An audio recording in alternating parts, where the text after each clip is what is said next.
بسم اللہ الرحمن الرحیم عن ابی ہریرہ رضی اللہ تعالیٰ عنہ قال قال رسول اللہ صلی اللہ علیہ وسلم من نسی وهو صائم فاکل او شرب فلیتم صومه فانما اطعمه اللہ وسقاه رواہ البخاری و مسلم۔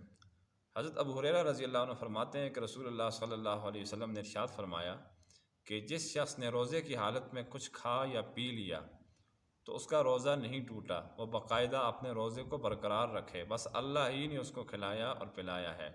بخاری اور مسلم کی یہ روایت ہے۔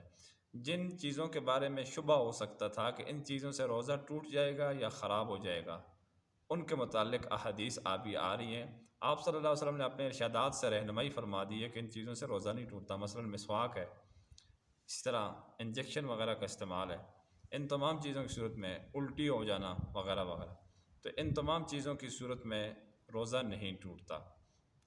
بندے کو یہ علاج وغیرہ یہ جو چیزیں ہیں یہ جائز ہیں، کر سکتے ہیں روزے کے دوران۔ ان میں سے سب سے پہلی چیز جو ذکر فرمائی ہے وہ انسان کا بھولنا ہے۔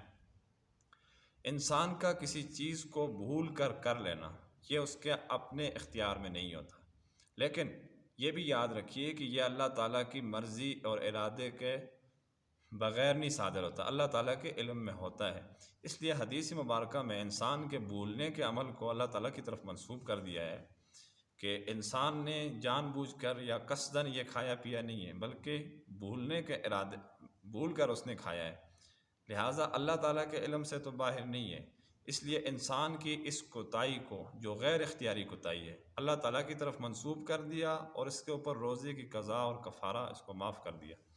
اللہ تبارک و تعالی ہم سب کو ان احادیث مبارکہ کے اوپر عمل پیرا ہونے کی توفیق عطا فرمائے۔ وآخر دعوانا ان الحمد للہ رب العالمین۔